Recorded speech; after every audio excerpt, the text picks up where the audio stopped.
I'll ask the Get a council. divot if it's real moist underneath, otherwise you're hitting into hard clay. Okay, we're about to start the meeting. Can I ask this for a motion? Good evening. Could I ask the city council for a motion to appoint Alderman Palmer as acting mayor for this evening? So moved. Second. All in favor? Aye. Motion carries. That was close. I didn't know if I got to vote on it. Welcome to the Monday, April 1st, 2014 City Council meeting. Could you call the roll, please? Certainly. Acting Mayor Palmer, Here. Alderman Novit, Here. Alderman Waldeck. Here. Alderman Moore is absent. Alderman Pandeleon is absent. Alderman Tack. Here. Alderman Reisenberg. Here. Alderman Edelman. Here. 6 present. Mr. Acting Mayor, you have a quorum. Thank you. Could I ask you all to stand for the Pledge of Allegiance? I pledge allegiance to the flag of the United States of America and to the republic for which it stands, one nation, under God, indivisible, with liberty and justice for all.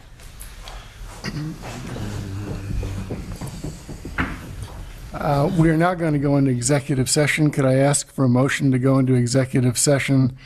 Do I have to state the reason for this? For the semi-annual review of the minutes mandated by Section 20.06 of the Open Meetings Act and 5 Illinois Statutes 120-2 sub C sub 1. We'll be discussing personnel matters. And move to go into executive session. Second. Is this a roll call vote? Roll call. Alderman Novit, Aye. Alderman Waldeck. Aye. Alderman Tack. Aye. Alderman Palmer. Aye. Alderman Reisenberg. Aye. Alderman Edelman. Aye. 6 yeas, 0 nay, motion carries. Okay, we are now going to go into executive session. We will reconvene afterward.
Is the comments by the mayor, or in this case, the acting mayor.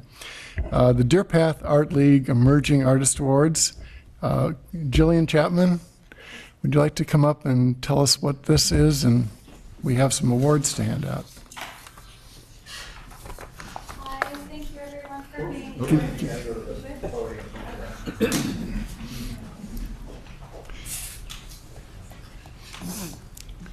Hi, thank you everyone for being here. We're so excited to honor the youth for Youth Art Month, which was back in March.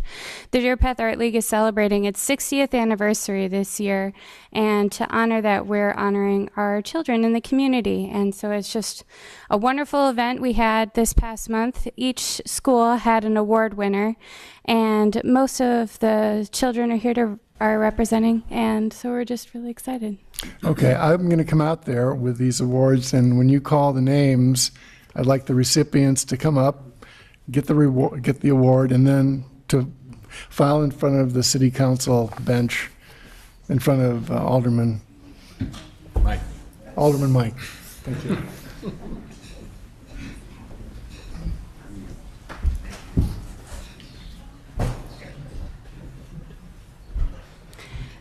Cherokee School, Sophia Bajaku.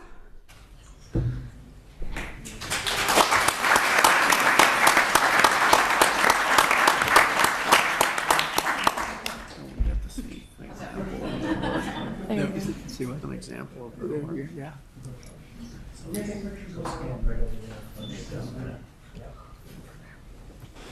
From Deer Path Middle School, Lidley Weisner.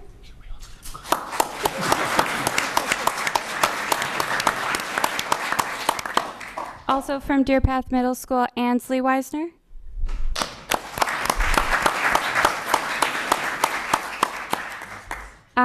From Deer Path Middle School, Owen Clark.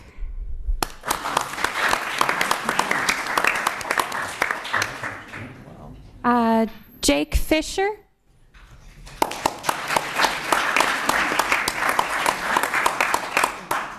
And from the APT is Mary King.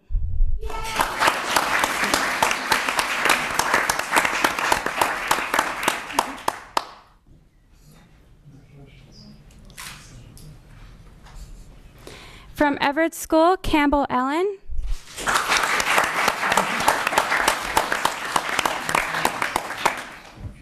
From Lake Bluff Middle School, Allie Jackson.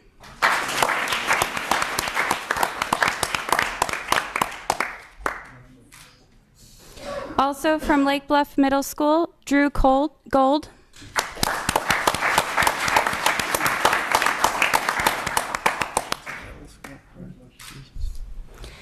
From Lake Forest Country Day School, Sam Hempen.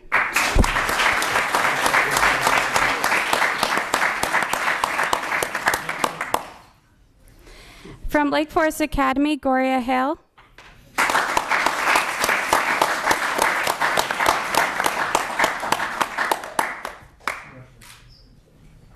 Also from Lake Forest Academy, Ann McLeod.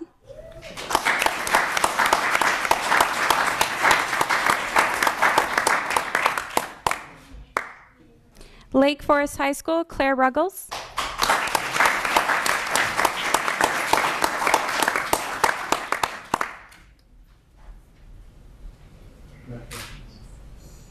Also from Lake Forest High School, Paige Muscox.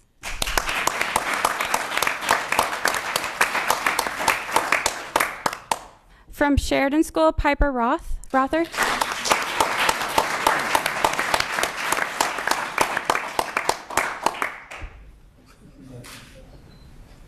From Woodlands Academy, Darby Clark.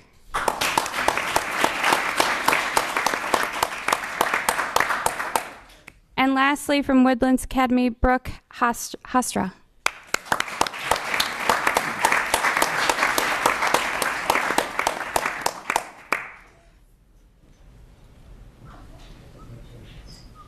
All right, now we got to rearrange everybody so we get pictures. Can I ask the little ones, maybe 3, 4 of you to come to the front row, and then the rest of you fill behind?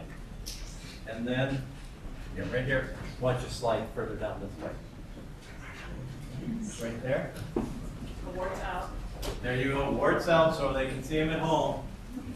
All right, moms and dads. Stand up. Stand up, city council, so they can see you and get you in the picture. Don't worry, everybody will get plenty of time. Make sure you keep smiling for your moms and dads.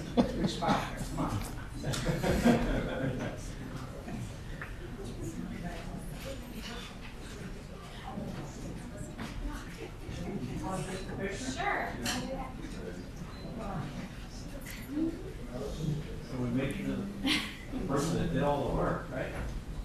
Can you get everybody in, Bill? I think I can. Actually, back. Okay. 1, 2. Start with one more.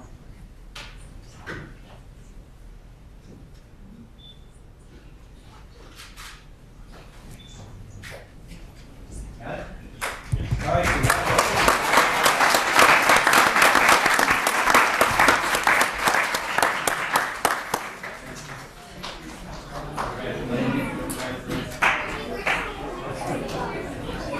How many people are going to stay? Will the bailiff enter the chambers, please?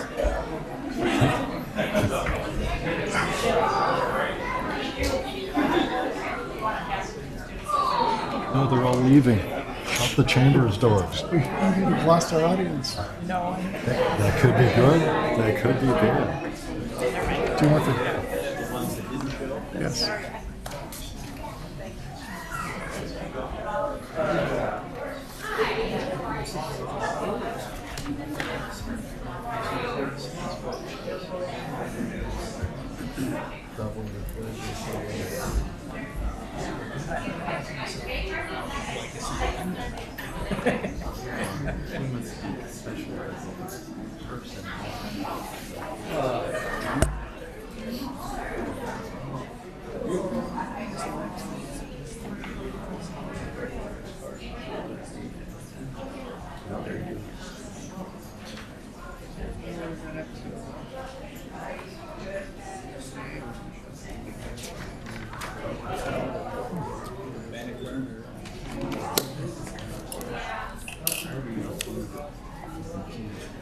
Statutorily have to be able to reach your constituents with X number of minutes, and you can't service the geographic area.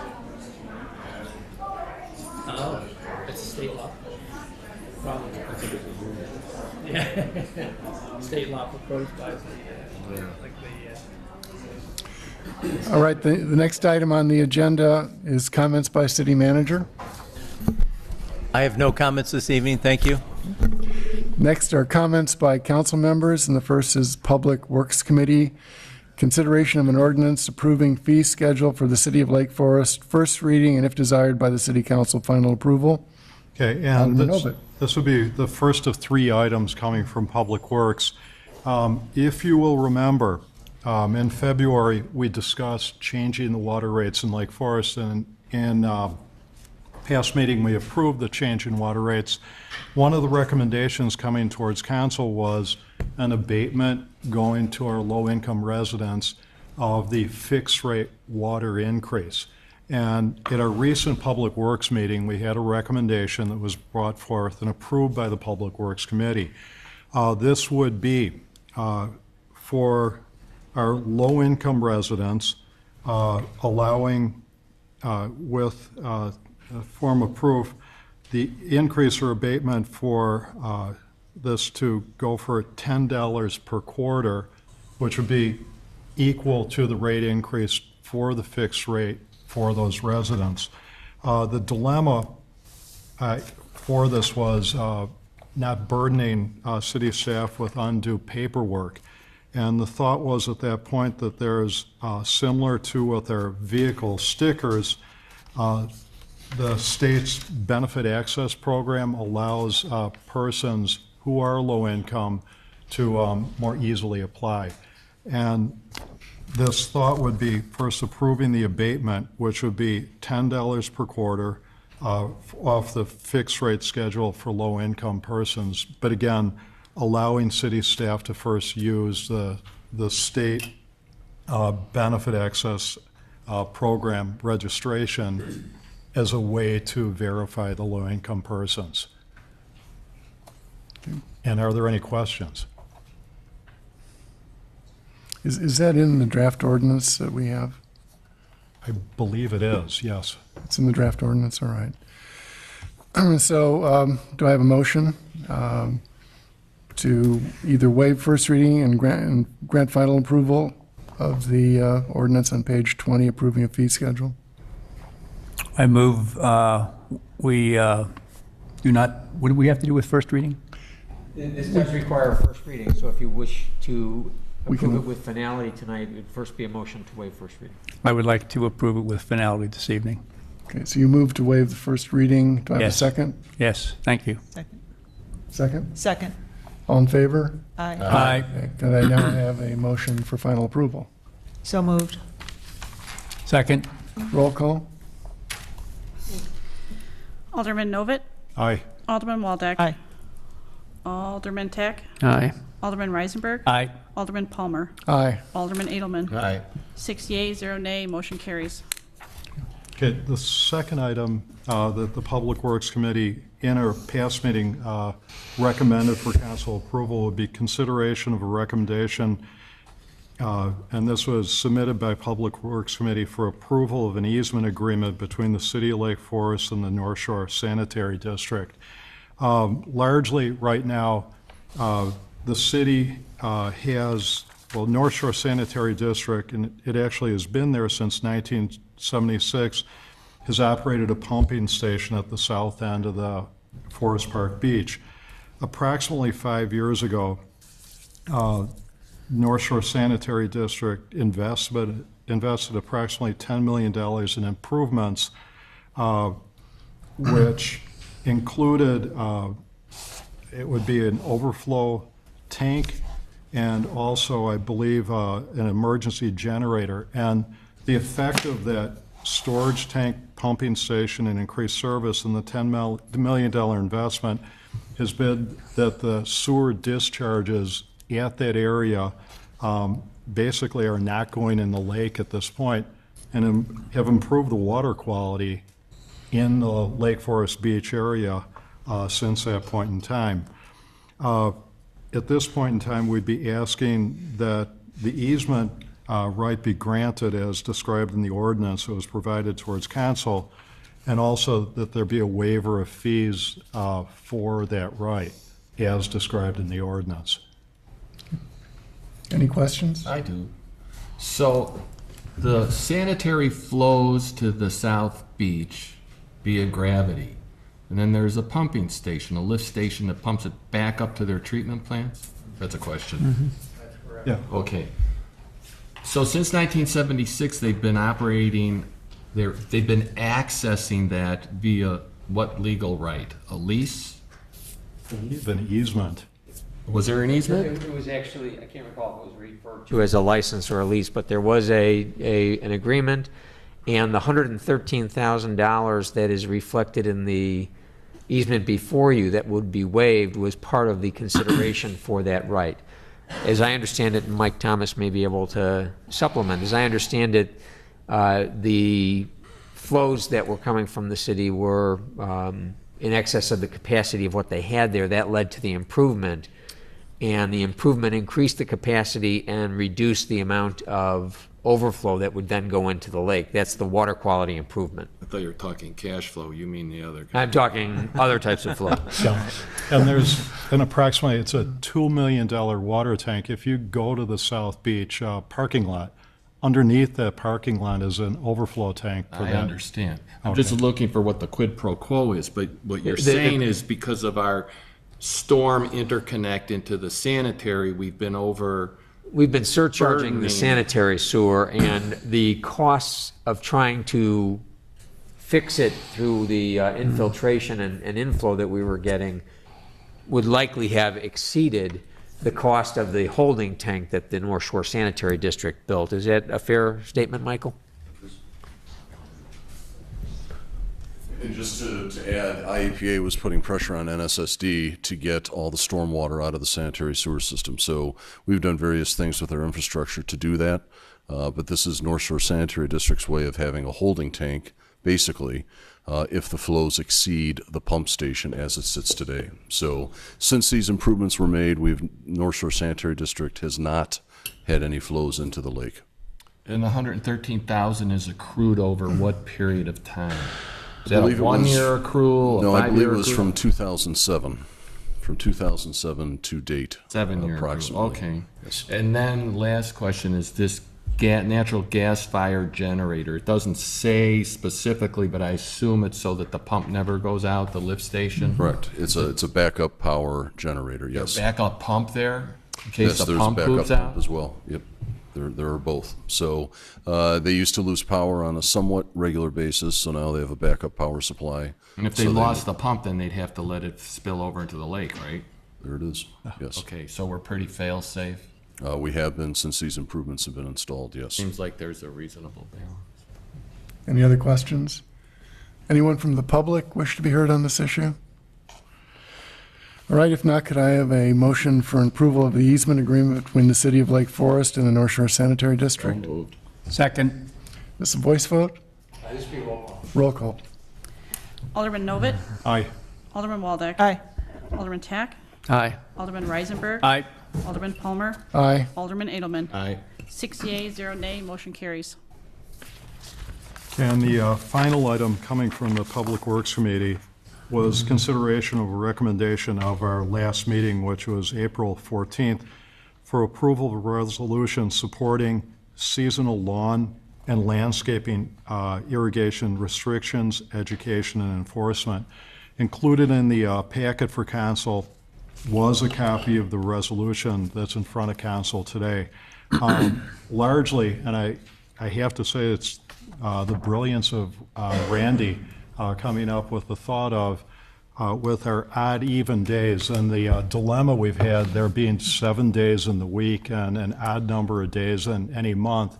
The TAC amendment is to basically restrict water on Mondays. So nobody waters on Mondays between, I believe it's May 15th through September 15th. Maybe I shouldn't name this the TAC amendment. But odd even, 3 days would go to odds, 3 days to even. The ordinance describes the penalties for violations. And again, this isn't something that is going to be enforced at certain points in the year. This will be enforced starting May 15th, so it's on for the entire summer, not just emergency times or times of dire need. And it's our way of, again, conserving our water supply in summer to avoid dilemmas like we've had in the past few summers. And so to clarify, my understanding of the recommendation was that nobody waters on Monday, that half the residents water on Tuesday, Thursday, and Saturday, and the other half of the residents water on Wednesday, Friday, and Sunday, which gives, and it's instead of doing an odd, even days, because that messes up the irrigation systems that people have in their homes.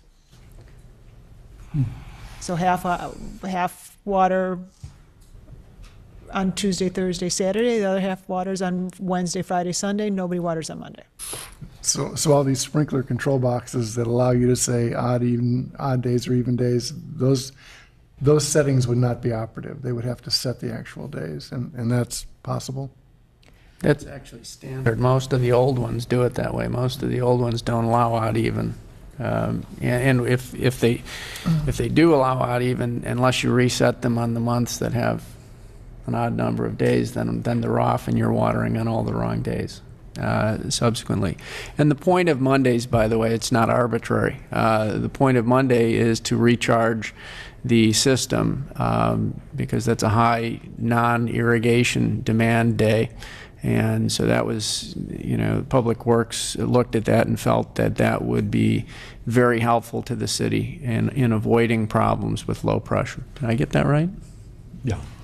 And it also gives all the residents one weekend day. So everybody would be able to water either on Saturday or Sunday.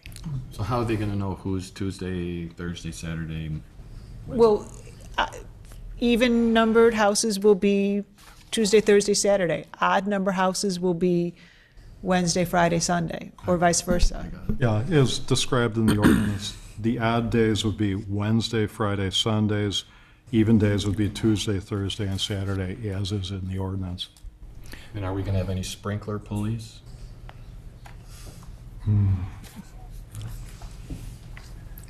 I might just. I'll advertise for the position. That's right. We will deputize all of you. Just so you know, too, is if the city council was to approve this evening, tomorrow, I think, Michael Thomas will be meeting with Susan Banks and others about the public education portion of this. We will get this out immediately through dialogue, through newspaper, through mailings, so that everybody understands exactly which day they're on based on if they're an even or an odd number home. In order for us to enforce it through the writing of tickets, or would we need an ordinance? We are going to be bringing back to you, actually, at your May 5th meeting, some modifications to the current code, because in putting together what was the direction of the Public Works Committee, we recognized that there was some language in the existing code that actually didn't even comply with some of the practices that we've had for the last 3 or 5 years. So you're going to see an ordinance change at your May 5th meeting if you approve this evening. What is our history of imposing even, odd sprinkling bans? We have done it in the past, but I would say that with the exception of, for example, last year we had a few situations where we were dangerously close to bleeding the system dry, and we would actually go out and knock on doors. Generally, we will just do it through public education, but very rarely have we ever issued any tickets to anybody. So this would basically be ramping up that enforcement provision beyond what we have done in the past. No, Bob, I mean, I remember last year we did it because we had some issues with the algae, et cetera. But in prior years, if there wasn't a significant issue, did we have even, odd sprinkling bans? We did, like every summer we have we've had an even, odd sprinkling ban. Yeah, and a lot of it is we've put the signs out, so we've asked for voluntary compliance, and every year we still have 2, 3, 5 days a year that we've had to go to what I would call the top 20 users and say, you need to shut down. Sure, okay. And the person that's going to go around inspecting will be known as the lawn ranger. Well, we're going to miss you. I don't think so. It won't be too soon. Give him his plaque now. Please. Would anyone from the public like to be heard on this issue? Okay, Tonto. Could I ask for a motion to approve the resolution supporting seasonal lawn and landscape irrigation restrictions, education, and enforcement? So moved. Second. Roll call. Alderman Novit. Aye. Alderman Waldeck. Aye. Alderman Tack. Aye. Alderman Reisenberg. Aye. Alderman Palmer. Aye. Alderman Edelman. Aye. 6 yea, 0 nay, motion carries. Next is the Finance Committee, a consideration of an ordinance making a supplemental appropriation for fiscal year beginning May 1, 2013, and ending April 13th, 2014, and ratifying a transfer of $236,858.10 to the Elua Farm Foundation. First reading, and if desired by the City Council, final approval. Elizabeth? Good evening. This is an administrative item relating to the budget preparation process. But each April, we look at whether or not any fund is projected to exceed the appropriation ordinance that was approved for the fiscal year. And as a result of the Elua operating agreement that was approved by the City Council in March, the city staff has processed a transfer of money in the amount that was included in the title, $236,858.10, from the city to the Elua Foundation to effect the closure of the Elua operating fund in the city, and to transfer that those operations to the Elua Foundation pursuant to the agreement that's been approved.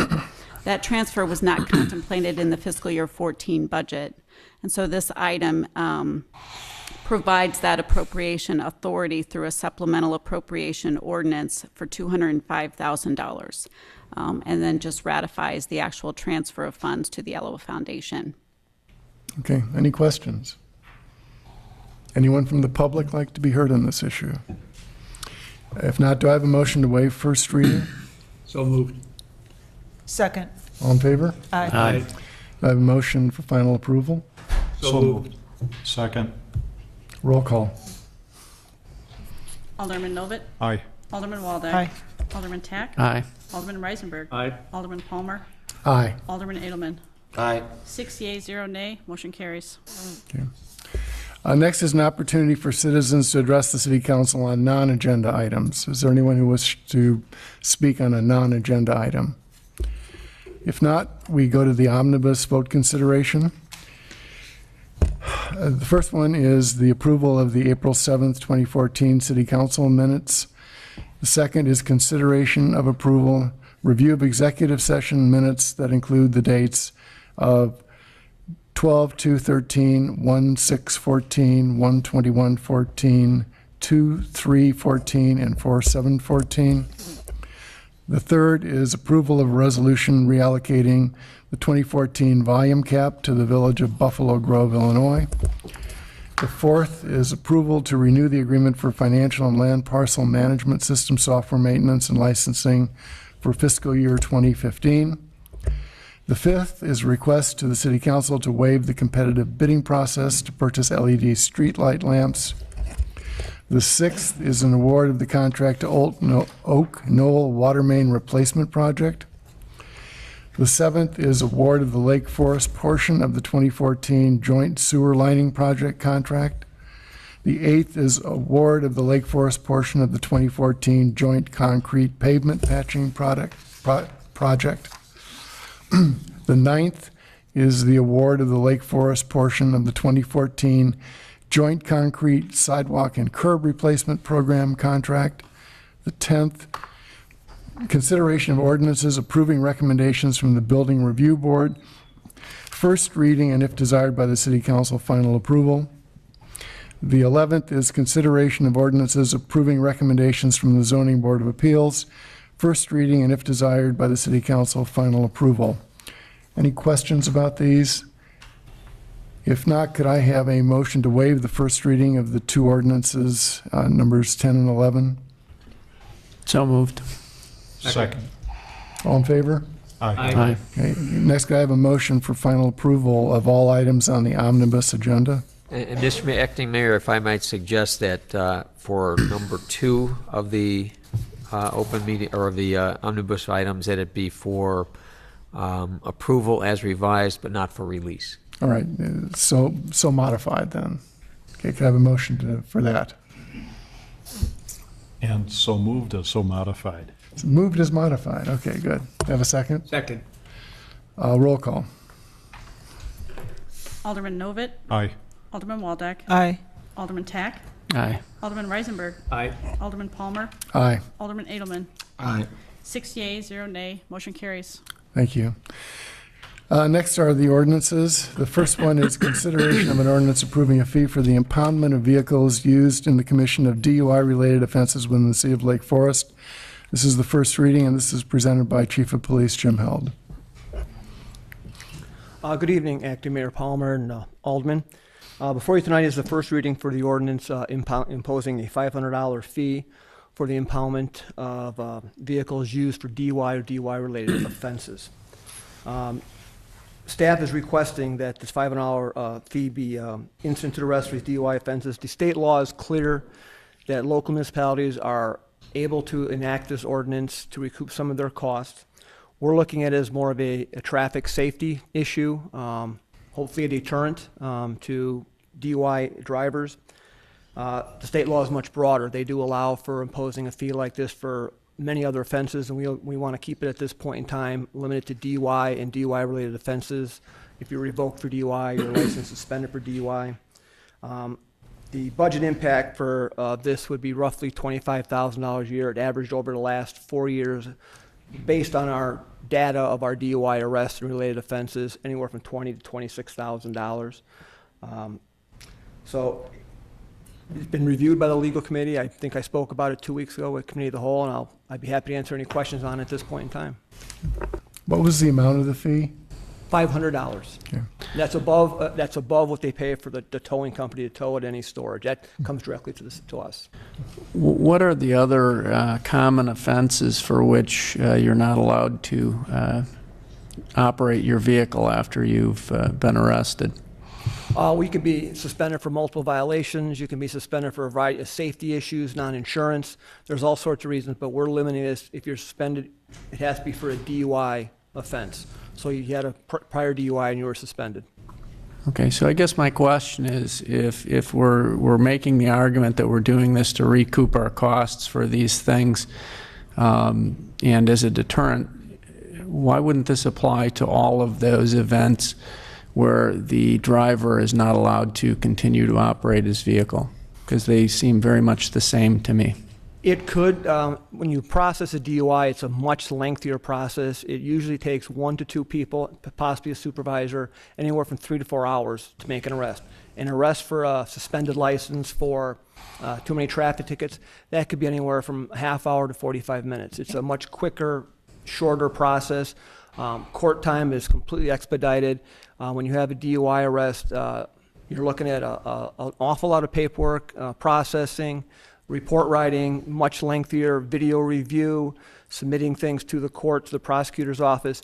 So in total time, a basic suspended or no valid driver's license arrest, 45 minutes to an hour. A DUI, not including a court, is probably 3 to 4 hours. Then you throw court time on top of it. And I also, in my mind, there's a big difference between driving on a suspended license when the basis of the suspension or the revocation is a DUI, and driving on a revoked or suspended license when the basis of that suspension is traffic tickets. I do think that there's a difference between those two offenses, and I think the difference is safety. The likelihood that somebody who's driving drunk will have an accident and possibly a fatal accident, I think, is greater than the likelihood of somebody driving because they have too many traffic tickets. Is there any evidence from communities that do this, that this is in fact a deterrent, where once they've instituted this, the incidence of DUI arrests has declined, or does it actually go up when you have the opportunity to make some more money off of the situation? I have no data to say that it goes down or go up for that matter. I would like to say, to me, it's clearly not a deterrent. There's nothing there that's going to determine. I mean, if somebody's in a bar and over drinking, they're not going to stop on the basis of, oh my gosh, this might cost me $500. I think your argument, however, that this 500 will cover some of the increased cost as a result of the additional actions and paperwork that's going to have to be gone through as a result of this, I'm okay with. But I don't think for a second it's a deterrent, Randy. But if in fact we're making it more onerous or burdensome for those people who are driving drunk, then I'm actually okay with that. Maybe they'll think twice the second time. Okay. My understanding is if there's I'm okay with it, so I'll agree to whether you. My understanding is if there's a sober person in the car, that person can take the car and the car won't be impounded. Correct. Okay. Chief, I have just a totally sort of ancillary question. I'm just curious. We get how many of these a week? Maybe 1 or 2 a week? Oh, a week, we get roughly 50, 57 a year, somewhere in there. So, one a week. One a week. And you might have a Saturday night in the summer, you have 4 in a night. So it kind of, there really isn't a weekly basis. Wintertime is a little bit slower. Right, So- and I'm just going to make an assumption here. On most of those cases, does a person bond out at the station? Do you take their license, and do they pay, whatever? And they, of course, can't drive home. They've been arrested for DUI, but somebody can pick them up and take them home. They don't spend the night. I would say the majority of our DUI offenses, people bond out the same night, early next morning, whenever the time is. It's only in case if it's an aggravated, such as a felony DUI, maybe it's their second, third arrest for DUI, then they have to go to bond court in the morning. Okay, so just for clarification, so if I'm in a car and I'm an offender of this and there's somebody next to me who is able to drive, does this fee not apply? Correct, as long as the person who is in the car has not been drinking and they have a valid driver's license. That makes no sense to me, because you still have a DUI offense. Why is one DUI offense just because there's somebody in the car who can drive? Why does one person get treated better than the other one? I would agree, and I have no problem with instituting an automatic, that if it's a driver, no matter who's in the car doing that. I think we talked with the legal committee a little bit, and so. I mean, if the argument is to cover all of the additional administrative costs, it's insignificant whether there's another person there because you're still going to have those same doggone costs. Correct. And to clarify, this doesn't cover the cost of storage of the vehicle because that's a completely separate charge. Correct. Any other questions? Anyone from the public like to address this issue? Mr. Acting Mayor, I would like to point out one thing. If you look on page 109 of your packet, item number B3, you do have in the draft ordinance an authorization to allow this to be used for other authorized offenses other than DUI. The intention was that from an implementation perspective, it would only be for the DUI, but it would be available without having to come back to the council for other authorized offenses.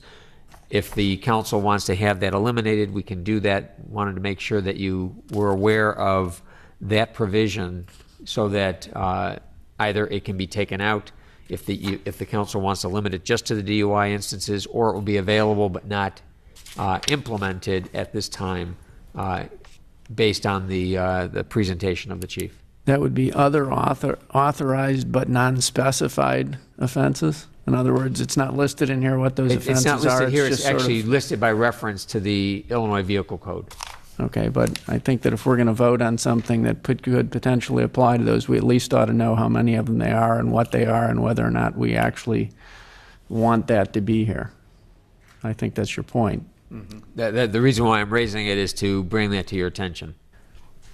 And this is for first reading tonight. Correct. Okay. I have a motion to grant first reading to the ordinance. So moved. Could we have some additional discussion? Sure. I'm sorry. I didn't mean to cut anyone off. Oh, I don't want to take this thing very, very far, but I would prefer that the $500 fine apply to all DUIs, no matter whether there's any passengers in the car, number one. And number two, would you prefer to leave this in and specify, or just take the doggone thing out? Well, I guess I would like to have that taken up separately with those situations in which this might be applied to be specified so that we could discuss them and go over it, because I have a feeling that some of them would be things that most of us would not agree to. Agree to? We could just take it out. That would be fine with me. Yeah, what I might suggest is if you want to take it out, I don't think that was the original intent of the chief in bringing this forward. And if you wanted, you could so direct that language to go back to the legal committee, because I don't think the legal committee really focused on what else should be there. And they might opine on it, and if they don't agree that anything further should be done, that'll be the end of it. If they want to make a recommendation, they can bring it back, just that section at a future date. Are you the legal committee, Kat? I'm not the legal committee. I'm ex officio. I'm on the. All right. Well, I would be in favor of that, but I would also be in favor of having the $500 fee apply to all DUIs. That makes a lot more sense. Do you agree? Yeah. Okay. So would this be a motion, not even to take up the ordinance, but to? It would be a motion for first reading with the direction to make those modifications. Okay. Do I have such a motion? So moved. Second. Roll call? Alderman Novit. Aye. Alderman Waldeck. Aye. Alderman Tack. Aye. Alderman Reisenberg. Aye. Alderman Palmer. Aye. Alderman Edelman. Aye. 6 yea, 0 nay. Motion carries. Next is new business, and the first item, only item on that, first item, is the approval of an intergovernmental agreement between the Village of Glenview and the City of Lake Forest for centralized dispatching services. Mr. Kiley, you want to address this? Thank you, Mr. Acting Mayor, members of the council. This is a topic that has been before the City Council for approximately the last 2 years. The City of Lake Forest, along with the cities of Highland Park, City of Highwood, and the Village of Lake Bluff, have been discussing this concept of a shared consolidated central dispatch operation. and engaged Matrix Consulting to assist the 4 communities in reviewing the advantages, the disadvantages, the potential savings, the potential service implications. And in December of 2013, there was a joint meeting held at the Highland Park Country Club. And the decision at that point in time by the respective governing bodies was to provide or direct staff to prepare a resolution to proceed with the drafting of an intergovernmental agreement between the Village of Glenview and the respective communities to implement a centralized dispatching service. I think the members of the council know from the presentation that we looked at multiple options, but the reason that the Glenview option was identified as the preferred option was because of their experience. They currently provide central dispatching operations to the Village of Grays Lake, Niles, Morton Grove, and some others. And the service enhancements, as shown up on the screen there, added some real benefits that we felt were worthy of consideration and adoption at this point in time, including we believe that this will be the first fully redundant dispatching operation in the state of Illinois, and that there will be an operation in the Village of Glenview and a satellite facility at the Highland Park Public Safety Building. So if there was a situation, a natural disaster that took one out over the other, that like in the blink of an eye, the systems would be up and running and fully operational from an alternate location. Also, there would be upgrades to the fire radio frequency, as well as next-gen 911 systems, which are things that we had been looking at, but quite candidly, it had been a cost consideration such that we were not able to implement the upgrades at this time. The next-gen 911 is really looking at being able to allow dispatchers to accept both text messages and photos, which we are not currently capable of doing. There are cost considerations as a result of this, as has been presented to the council in the past, that we anticipate that there will be in savings over a 5-year period of time of roughly $1.6 million. That number could go up or down slightly based on implementation over the course of the next 6 months. I would indicate, or actually 5 months, I would indicate that if the City Council is to approve this evening, and staff would also recommend that the approval and execution is subject to the other 3 municipalities, Highland Park, Lake Bluff, and Highwood, also executing the agreement, that we would begin the stages of implementing this with a cutover date of September 1st. It may move up slightly before that time, but we want to make sure that we take plenty of time to make sure that both the personnel, the hardware and software, and other ancillary services that are associated with this service have been fully reviewed, considered, and implemented before the actual cutover date, so that it's as seamless a cutover as possible. I would be happy to answer any questions. I know also this evening Chief Held is here, Elizabeth Holub, Director of Finance, and our HR Director, Deshay Kelmar, to answer any specific questions that you might have about this. The staff recommendation is to approve the draft IGA that is in your packet, and to authorize the city manager to execute that, subject to the other 3 municipalities approving the IGA as well. Any questions from the council? Would anyone from the public like to be heard? Go to the podium, please, sir.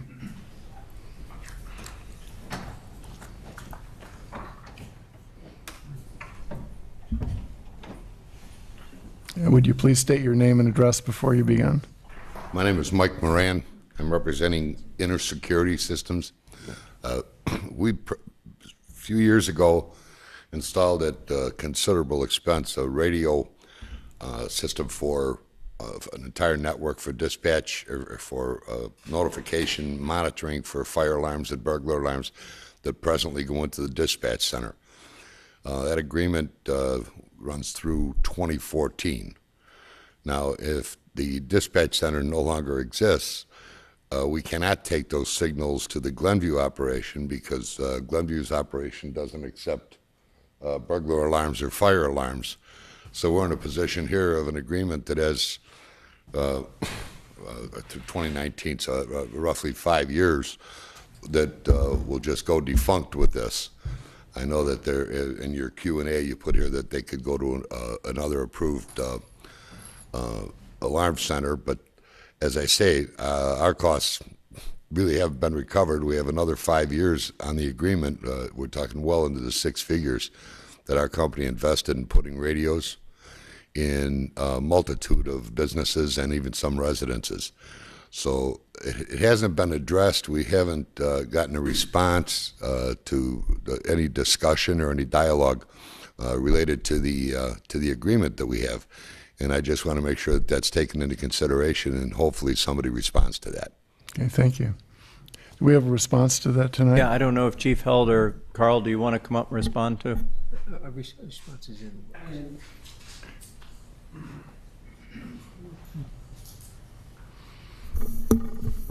Chief, would you mind if I stepped in? Please do. A response is in the works on behalf of the city, and that will be provided to Mr. Moran or someone from his company.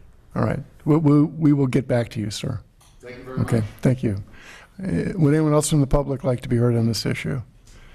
If not, could I have a motion to approve the intergovernmental agreement between the Village of Glenview and the City of Lake Forest for centralized dispatching services? Actually, I just have a few comments to make first. Sorry. Okay, no worries. You know, I understand the cost savings involved in this, and I appreciate them, and they are significant. But at the end of the day, I cannot support this, and I think that comes as a surprise to no one up here. And I just wanted to take an opportunity to say a few words and explain my position. To me, what this results, what this ends up being, what this boils down to, is outsourcing a portion of our public safety. And I don't believe that we should outsource public safety. I find it ironic that we won't outsource garbage collection, but we'll outsource this. And I feel that we are giving up control over an aspect of our police department. And I don't believe that that's appropriate, that these employees will not be our employees. They will be employees of the City of Glenview. And I know we talk a lot up here about ways to cut costs and maintain the level of service that people in our community expect. And I think that this is one of those situations where cutting costs results in that it will affect the level of service that our citizens expect in a very, very crucial area. I don't think that coming into the police station and speaking to an employee from the City of Glenview via a monitor is the same level of service that our residents are receiving today and that they expect. So I can't support this, and I wanted to make that clear. Any other comments? If not, could I have a motion to approve the intergovernmental agreement between the City of Lake Forest and the Village of Glenview regarding the provision of centralized dispatching services? So moved. Second. Roll call. Alderman Novit? Aye. Alderman Waldeck? No. Alderman Tack? Aye. Alderman Reisenberg? Aye. Alderman Palmer? Aye. Alderman Edelman? Aye. 5 yay, 1 nay. Motion carries. The last item is on the ordinances is consideration of a request for an extension of a tentative plat approval for the Spiel subdivision. Kathy? Thank you, Acting Mayor Palmer, members of the council.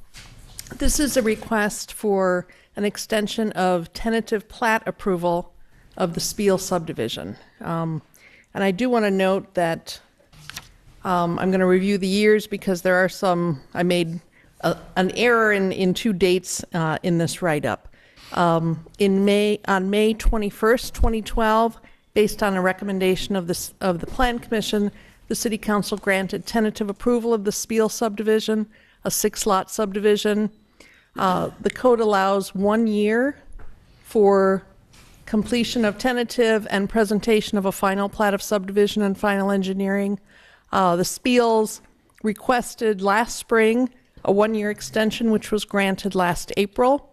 The Spiels have now requested a second-year extension.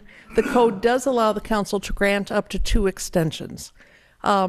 This request is to allow the Spiels to complete their due diligence with respect to wetlands, the final engineering, and to continue to market the property. This extension is allowed by code. If you choose to do so, it could be approved by motion. Mr. Spiel is in the audience tonight if you have any questions. Okay, thank you. Any questions from council? Anyone from the public who'd like to be heard on this issue? If not, could I have a motion to grant a second and final 12-month extension on the tentative plat for the Spiel subdivision? So moved. Second? Roll call. Alderman Novit. Aye. Alderman Waldeck. Aye. Alderman Tack. Aye. Alderman Reisenberg. Aye. Alderman Palmer. Aye. Alderman Edelman. Aye. 6 yea, 0 nay, motion carries. Thank you. Are there any additional items for council discussion? If not, could I have a motion to adjourn? So moved. Second. All in favor? Aye. Aye. We're adjourned.